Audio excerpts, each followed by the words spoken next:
So, Portia, what is it that you believe about play that makes you so passionate about taking it into businesses and suggesting that leaders use play and teams use play? The secret is whatever you wish for or whatever your goal, play will find a way. And with all good fairy godmothers, it comes with an asterisk, of course. And that asterisk says, without the nasty side effects you get from different ways of achieving goals. And that's kind of the wonderment of play. And that's why I feel so passionate about it.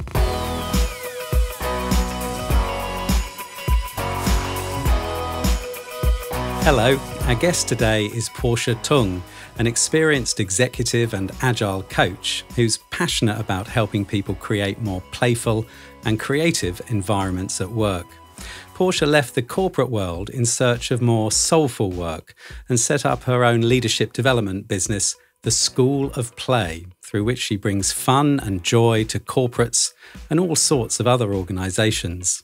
I'm Robert Digings, and this is Highly Relational, the podcast about creating, leading and developing great teams at work, along with all the joys and perils of bringing people together. We have one simple aim: to help you create world-class teams wherever you are. So if you're a leader, a manager, an HR professional, a coach, consultant or trainer, we're making this podcast for you. In our conversation today, Portia explains why true play is fun, flexible and freely chosen, how play is foundational to our sense of self, and why play and work in tandem lead to creativity and invention. So play. We all love to play now and again. Maybe you're a video gamer or a poker player or a five-a-sider. Play is the perfect antidote to the stresses of work, a means of escape and resetting, right? But what if there's a way of making play a central feature of your work, or even your leadership style? Perhaps play is more than an escape from work. Perhaps it's an approach to work. That's what Portia believes. So what exactly does she mean when she says, let's play? I have a very specific definition because I think clarity is key if we're going to hit the mark.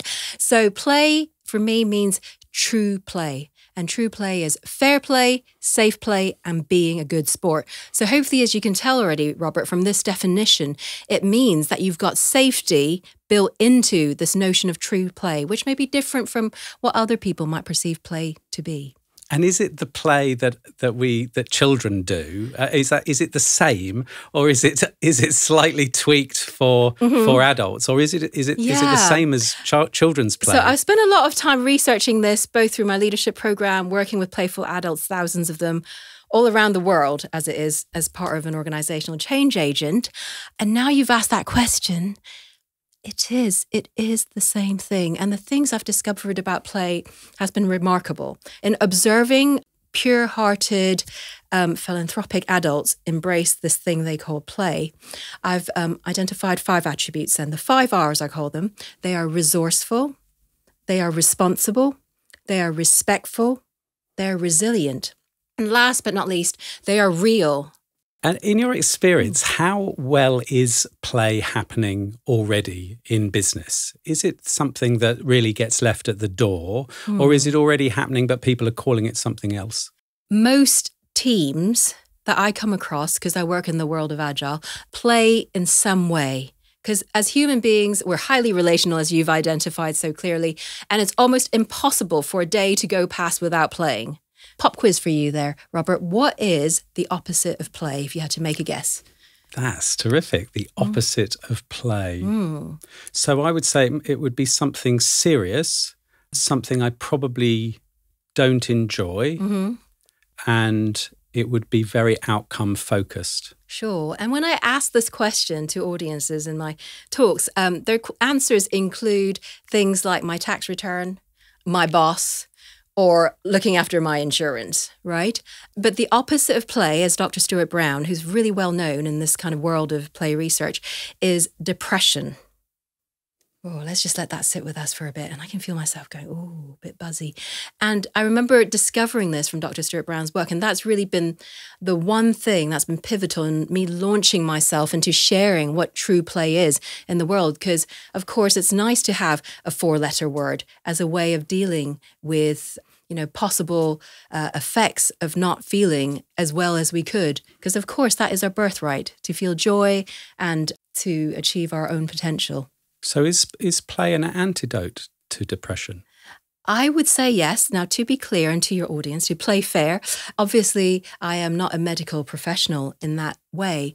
But if we actually look at all the different movements, like the happiness movements and all these things, and we look at what they recommend, right, in the face of depression, especially during COVID, what is it? Well, it's things like go find a friend to go for a walk with, even if it's just as an earbud, because you need to be so socially distanced, right?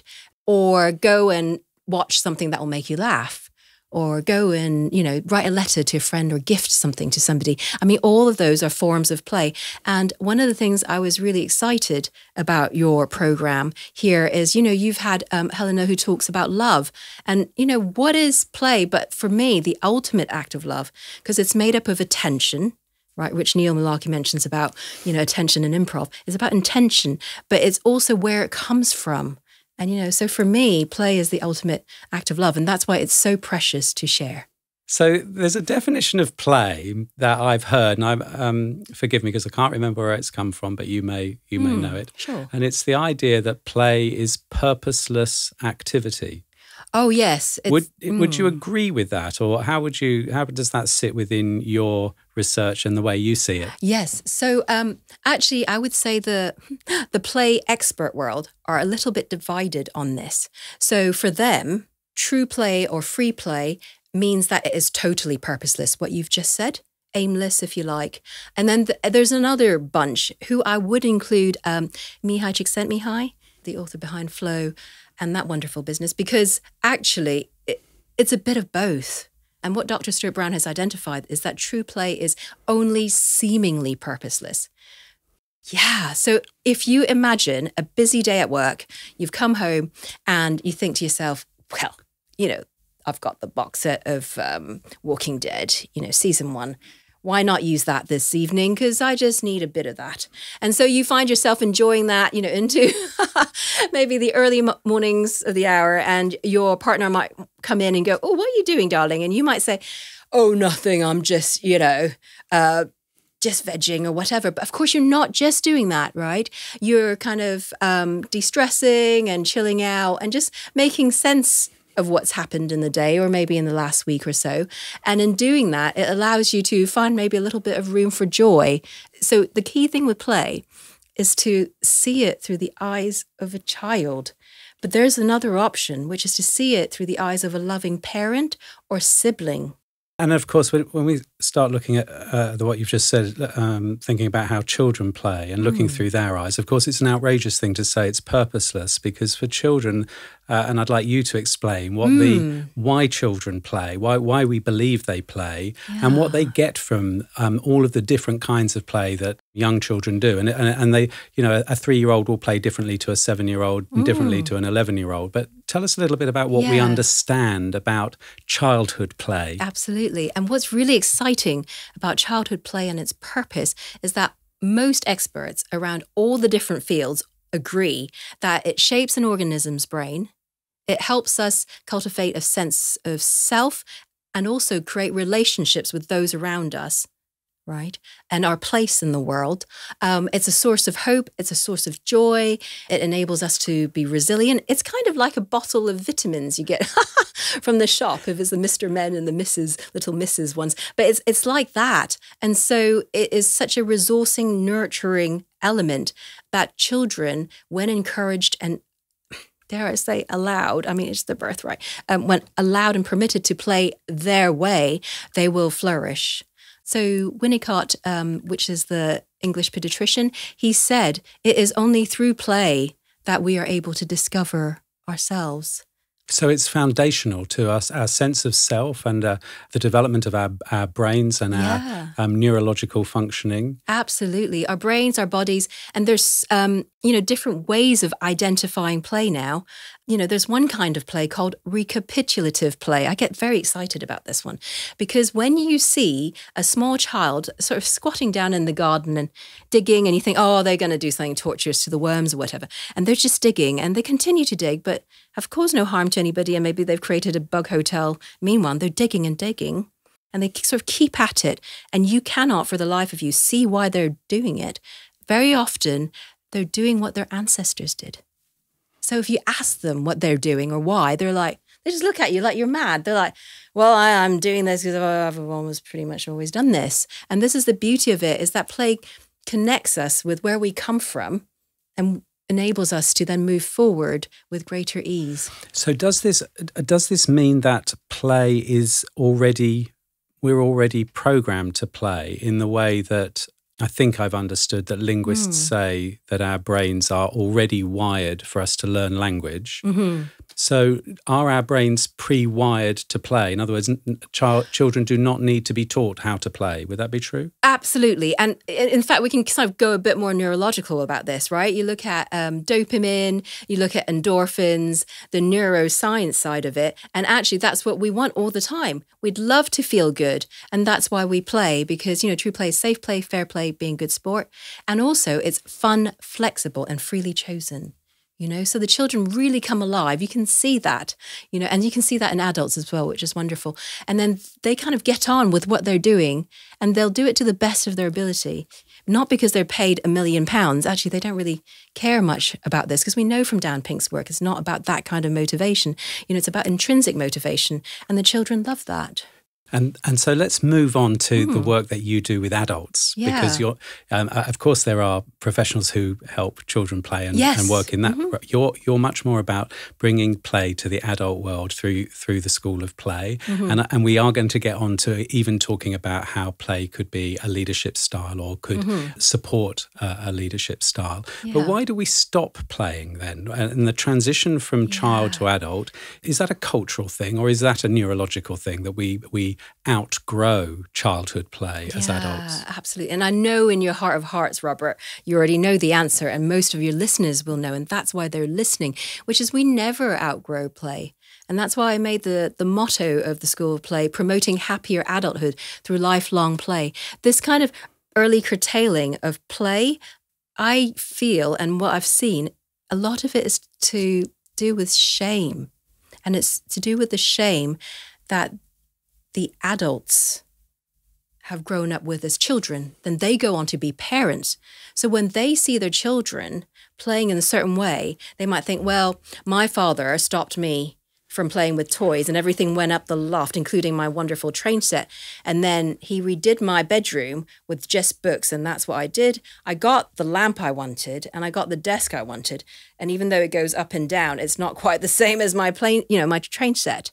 And so that little boy will go on to become a father himself one day, perhaps. And he will do that automatically because that will become part of his life script, even though he will know something's not right.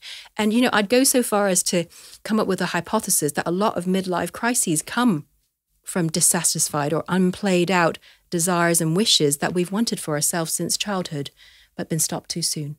So tell us about your practice with adult play and what that means. So there are probably very, very small number of children listening to us now. There are lots of adults going, okay, this is interesting. And for those that have children or nieces or nephews will know about childhood play. Yeah. But adult play then, how did you get into that and why do you think it's important? Yes. So I started my career as a computer programmer, doing Java and that sort of thing. But quickly I realized I was more interested in solving the puzzle that is human relationships and human beings. And so that's when I got into more of the transformational change of organizations. And, managers would come to me and say, oh, I've got, let's say I've got Jackie. Jackie's great. She's been in the organization for 20 years, but we're going to move over now to do this thing called Agile. We really want her along because she's, the subject matter expert. We need her. We really care for her. But, there may be no place for her if she's not, available to come join us for this ride. So, what I would do is really look at it from a very playful way. But as you know, it would also be very systemic, is to include everybody, especially those who came before. And that's why I took time to sort of listen to who appeared before on your podcast, because it's really important to know that whoever came before enabled us to be here now. So one of the exercises I like to recommend, if that's okay, Robert, to go into that, is something from my teacher called John Whittington. And the exercise is called the Living History. And they invite a team to basically just look each other in the eye. And it could be a bit of a warm-up or icebreaker exercise.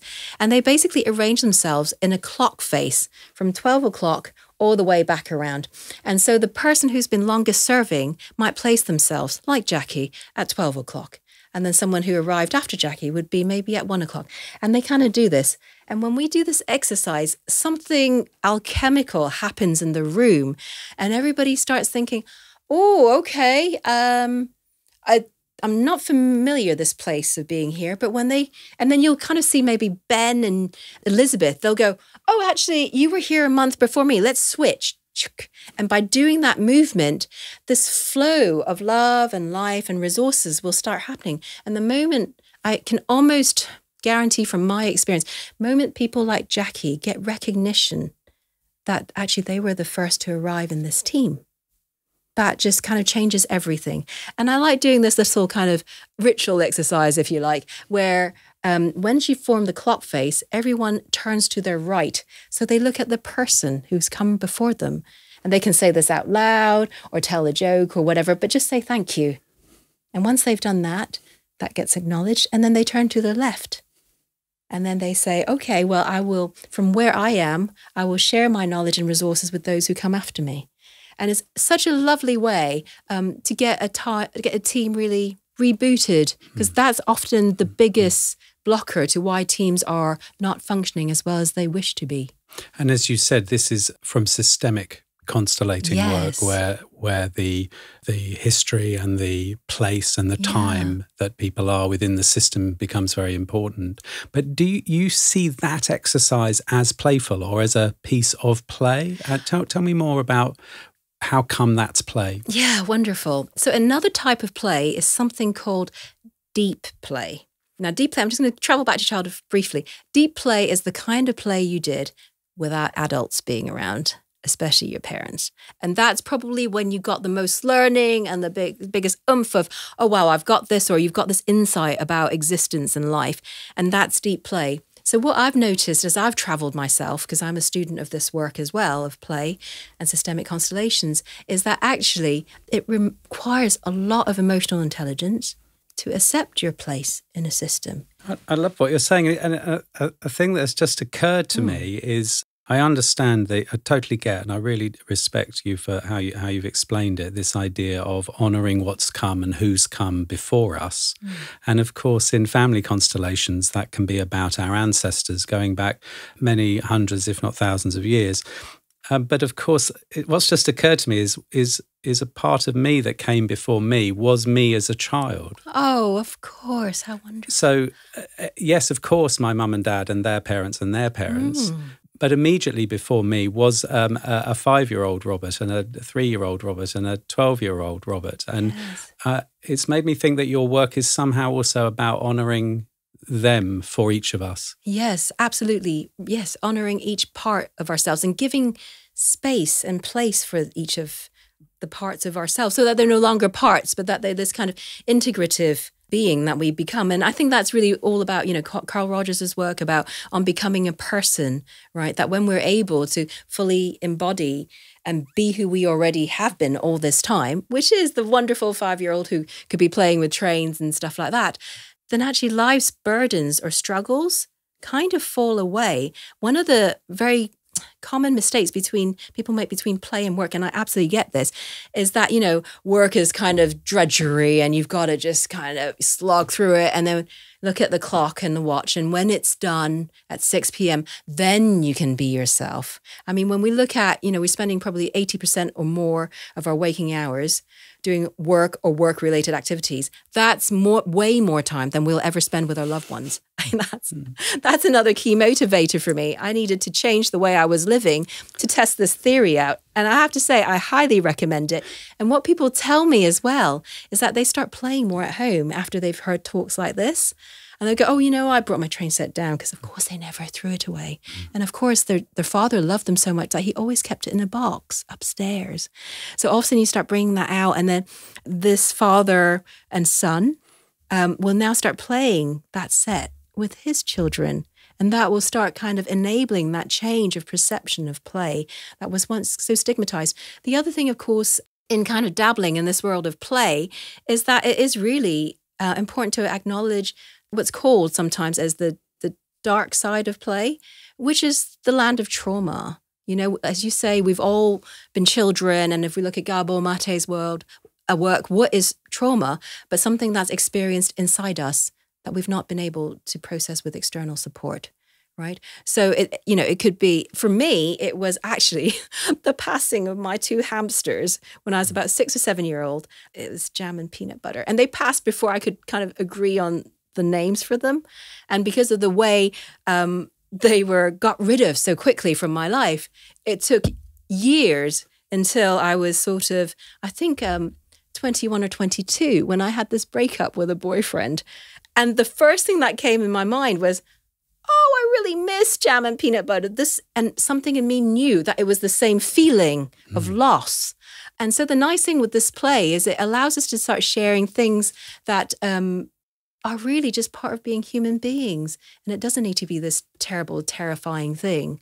So we can reclaim our humanity absolutely through play. Yeah. And I'm making a connection back to what you said about depression, that the opposite of play, one way of looking at it is that it's depression, which can often be to do with some kind of interruption to our normal emotional processing and has links to trauma, of course. Yeah. So let's go back into the world of work, which we have been exploring. But can all work be play? Or is there a distinction? Is there in your world play and work, and maybe there's an overlap? Or could we turn all of our work into play? Okay. And would that be desirable? What I've observed, both in myself and with the adults around me, is that it's really important to make that distinction. So I'd just like to share with how Dr. Brown presents it, and then we can kind of play with that. So Dr. Brown says that actually play and work both lead to creativity and innovation. And then that in turn lead to invention and growth. Sounds pretty good. It's what all the great successful companies like Google and Apple do, right? So that kind of combo of play and work together in tandem, a bit like a helix, like DNA, that's great. Dr. Brown then points out, actually, there's something else that work brings that perhaps play doesn't, which is 2 things. It's purpose and competence.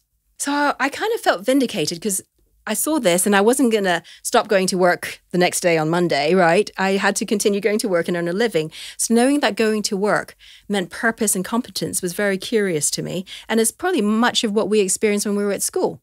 We studied hard. That is part of a child's work. But a child's work is also much play.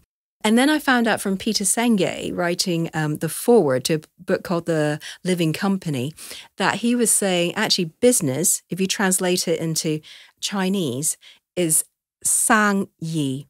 So literally it means meaning of life. And that's the case with many languages like Swedish, etc. So I'm like, oh my goodness, the meaning of life is what business is. What a shame it is that we've forgotten what that is. And again, that's what motivated me to say, okay, so I am on the right path. And this distinction between purpose, the work, and the play is that in order to achieve a great goal, you have to play more. So the greater the purpose, the more fun you need to have to get what you want done. The thing is, because it is work, it is tiring in a different way. It's very, it's taxing as work. So therefore you do need a break. And that's when you have time to rest. So I'd say there's work. If this was like a little chessboard of life, you'd have play, you'd have work, you'd have rest, you'd have sleep, and you also have diet. So this is a very fun thing just to look at these 5 elements in your life and see how they all fit in together. Tell us something about the different ways that people play, because children play in completely different ways. And I imagine that through the encouragement of your work and the interventions that you do within corporates, you would see adults taking on the encouragement to play in very different ways. What can that look like? So the first example would be something like initiative. So one of the recommendations that people enjoy is to have the team lead or the manager lead by example and say, these are the breaks in the day and this is the lunch hour or whatever it is. And they take those breaks and they take those lunch times, and you can see them actively walking out the door or whatever when they do this or they're not available. So when people start seeing that, they will start following, because all of a sudden you have this permission, right? And hopefully when that manager or team lead comes back from their lunch hour, they might say, oh, I've just ordered myself some new headphones or got myself a new gaming chair because it's much better for my back when I do all these calls. And that would be wonderful to share that sort of snippet of people's lives. So that's kind of one way that leaders can do this. And by doing this, it sort of frees people up to be more of themselves. Another example is just making available the resources that teams need to do what they'd like. And you rotate as well. So it might be, okay, and it doesn't need to be a huge sum. It would be something like £100 for a team every quarter. And then you just say, this is what's available, and get this team to figure it out. And that's one of the best team building exercises, because you'll see emergent leadership and behavior appear. And what tell us more about what that might look like. So the person who will probably sometimes be the quietest one in the team might step up and go, well, that £100 is really precious. You know, we need to take this very seriously. And all of a sudden you get a view of this quiet person being very serious about the work. And you start noticing them. Whereas previously they would have been very quiet. They would have got on the work, no drama, nothing. But they're also the ones that get overlooked. So this person will say, okay, well, we've got this £100. And they might go and poll and interview everybody for 5 minutes.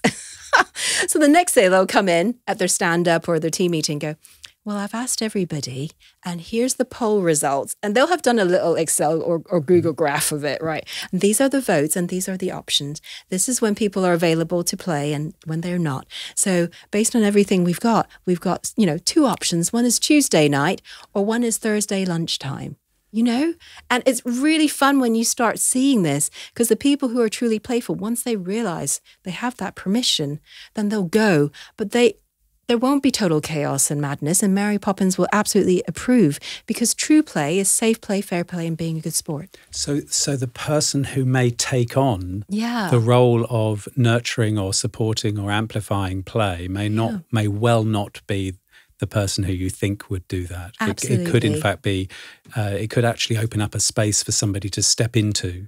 I really like that. That opens up all sorts of possibilities, doesn't it? I get people who've we've played together. They share these stories with the organizations, including universities I've worked in, and they say, "Oh, so and so has started this gaming club after work, or after studies, but we would never have heard from them before.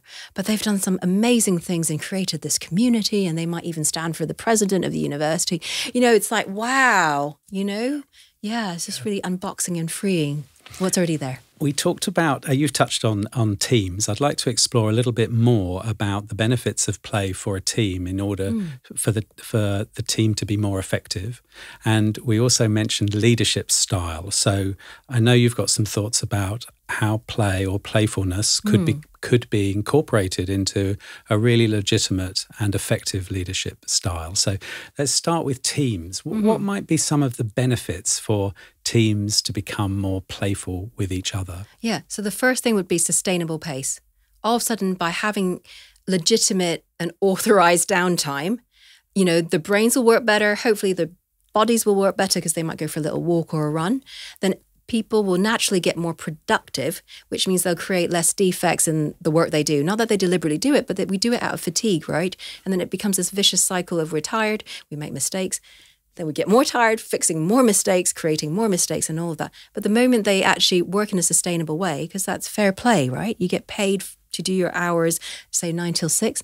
Why would you do more? A good, responsible employer would not expect that of their employees, right? Because they want their businesses to flourish and sustain. So all of a sudden, people will be more alert. They'll be willing. One of the things I do is I never tell people what to do. For me, I got that learning from meeting my husband, my then boyfriend, and I had to make a decision. If this relationship is going to last, I'm going to just accept that I will never be able to tell him what to do. And that was a massive thing for me, because that was not the way things worked in my household growing up. right? And so I thought, okay, I accept that challenge. And it's just been so liberating because I never want to be told either. And that the people want to have that choice of their own. So it's about choosing how I want to play today, or even in this moment. And it is, so your practice isn't about going in and going, we're going to play and this is how we're going to play. Oh, no, it's an invitation. Yes. It's an invitation for each person to work this out for themselves, or absolutely, or find a way of engaging in a playful manner. Would that be true? Absolutely. So, So what sort of things do you see happen when adults are given that opportunity, maybe for the first time ever, the permission? Yeah. How might that play out, just to give people an idea of what it might look like? The change happens immediately. It's like doing a small chemistry experiment. You put in something that's catalyzing, the catalyst, and then boom, it's there. And everyone's like, that's weird. I never thought I'd live to see the day that so-and-so. And those are the sentences they'll use. Or I never dreamed that it would be possible. It's like, well, yes, because all we did was just surface and create the opportunity for people to be who they are. So this surprises me a little. Is it that near to the surface for most people, most adults? Okay. To go, Portia says, let's play, no problem, let's do it. So, or might there be some people who actually are like, well, I can't find that anymore. Yeah. I might have had it, 30 absolutely. Or 40 years ago. So in spite of my exuberance about play, what I have to say is that it's a very tender subject. There will be many of us who maybe didn't have the chance to play enough in childhood, or not had enough, or not even had the chance at all. So if we look at the findings, in the Romanian orphanages during Ceausescu's reign, what they discovered from that was that what keeps babies alive is that warm, affectionate touch from a parent.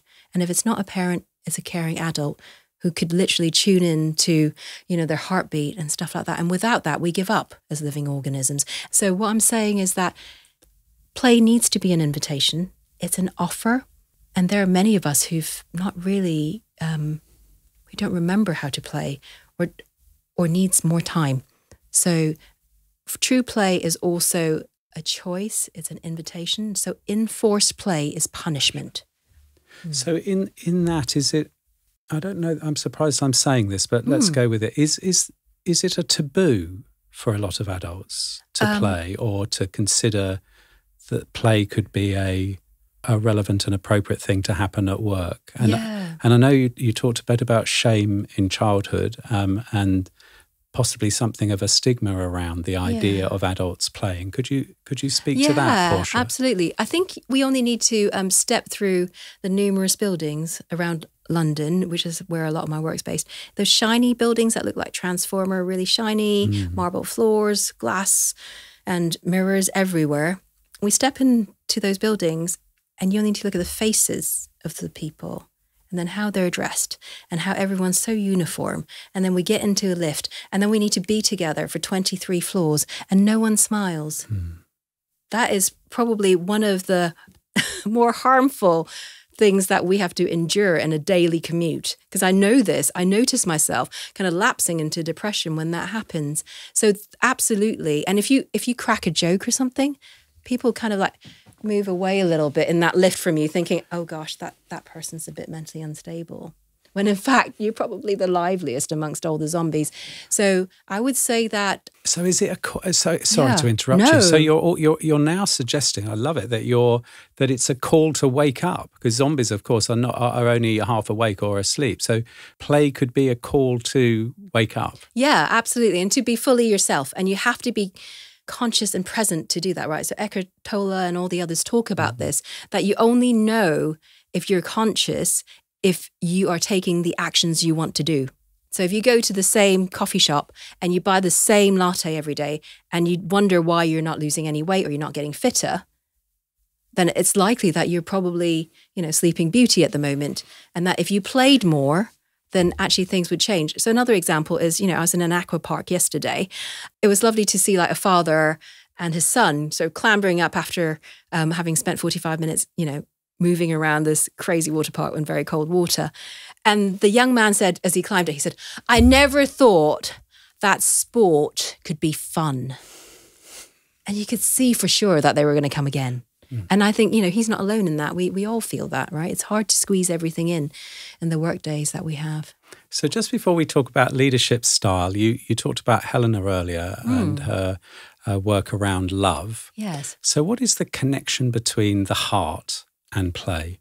And I think that's what makes it a taboo, actually, in organisations, because we're not allowed to talk about feelings, and we're certainly not allowed to show them, God forbid. No matter what happens, no matter how devastating. And when we are not able to feel our feelings and have an opportunity to share them in a safe way, it actually turns everything toxic around you as a team, as an organisation. I once worked in an organisation where there was a floor, and it was a certain number on the floor, and everyone just knew not to get off at that floor because they were like, that's known as the library. That's where you're not allowed to be yourself for sure. You're going to get shouted at, possibly made to cry by somebody who's more senior. Don't go there to sit, And I think that's the thing with love and play, is that you have to show up as yourself. And that understandably can be quite scary for people who've not had the chance to be well received when they have been emotional, be it joy or sadness. So let's move on to leadership.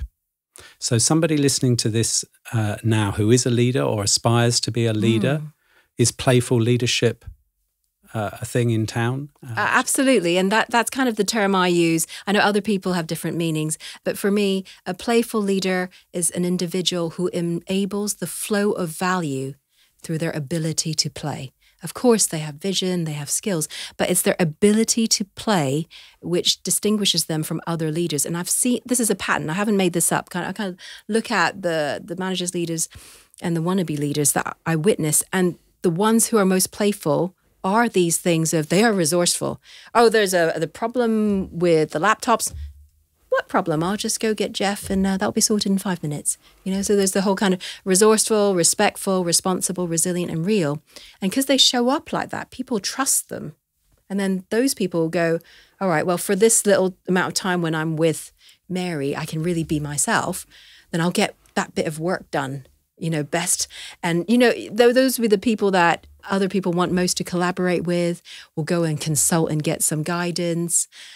Oh, have you checked with Mary? Has anyone asked Mary? Oh, yeah, okay. Well, if Mary says it's good, it's good. And you often hear that from senior managers because they're checking, whether or not those things have been validated. And yes, they are.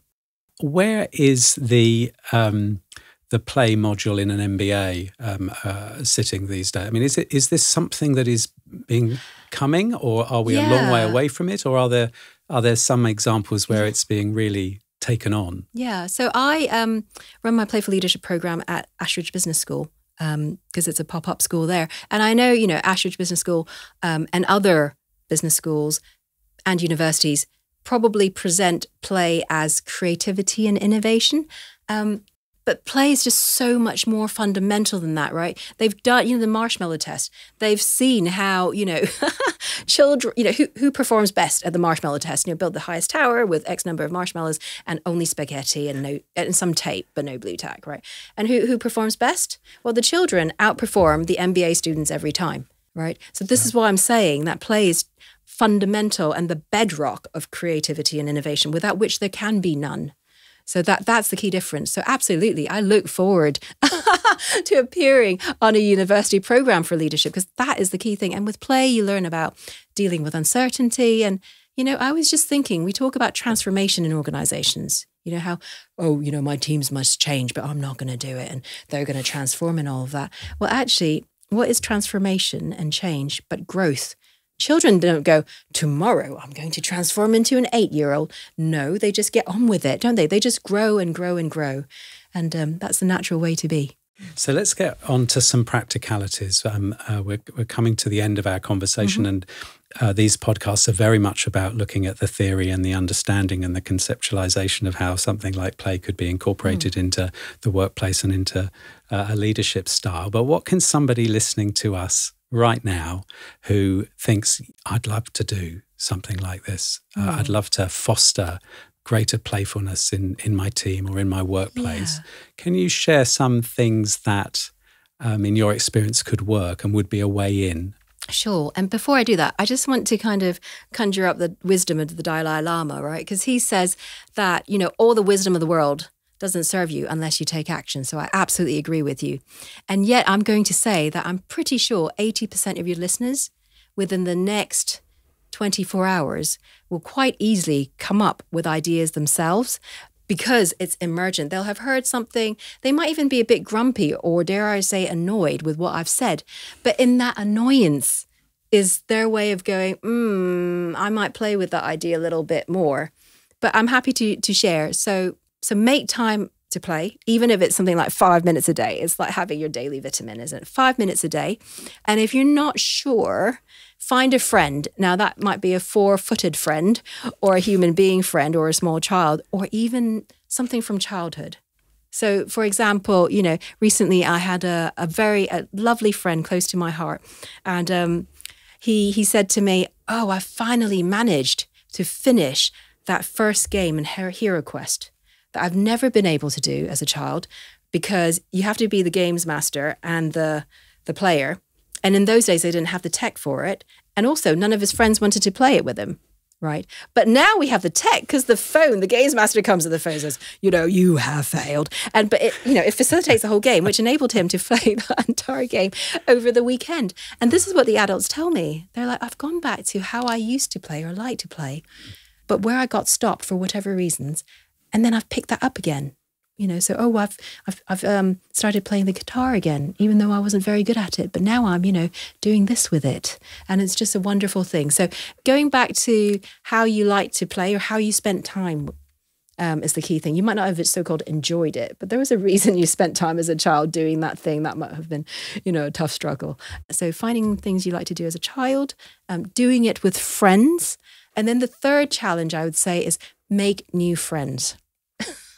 And lastly, I know that there will be people listening to this right now who have got a meeting tomorrow or this afternoon, maybe an all-day meeting. Oh, wow, one of those, yeah. And maybe an agendaed, serious all-day meeting. Where well scheduled, well planned. Important things are going to be talked about and decided. Absolutely.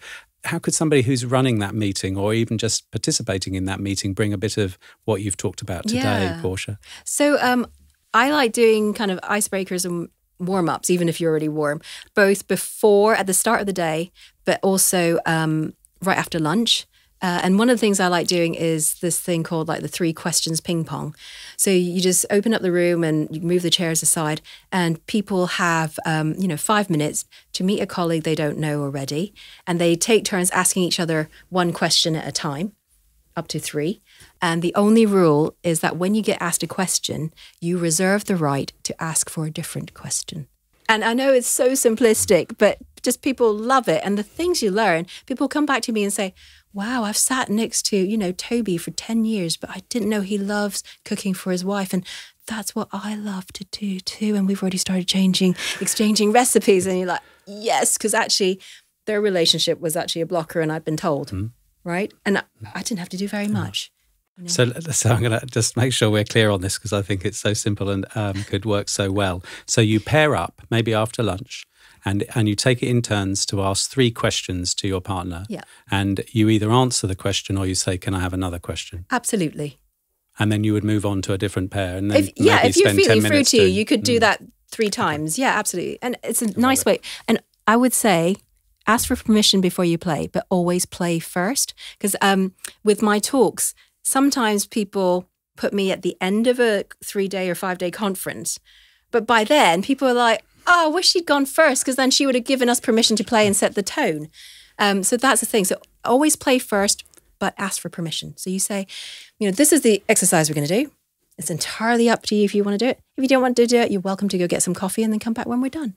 That's Portia, it's been such a pleasure talking to you about play and your breadth and depth of knowledge and all of the different historical experts that you've brought into the conversation, which people can go and look up and find out more about. I also want to commend you on your ability to come up with people's names, which has been just a delight. I've played with a lot of adults, but no guilty or whatever names have been used. Thank you so much for coming to talk to us today. Thank you for coming to play with us today. Yes, and I wish you all the best for your podcast. What a great initiative. Thank you.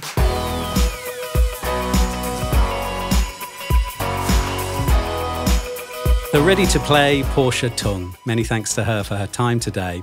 If you'd like to learn more about the School of Play and the remarkable work Portia does, visit her website at theschoolofplay.org. You've been listening to Highly Relational. Check out the show notes for more information about today's guest and the topics covered. And if you're enjoying what we're doing, give us a like, rate and subscribe wherever you're listening. I'd like to thank today's studio manager at VoxPod, Alex Bennett. Our researcher is Ella Halsell, and the series producer is Ollie Guiu. I'm Robert Digings. Thanks for listening, and bye-bye.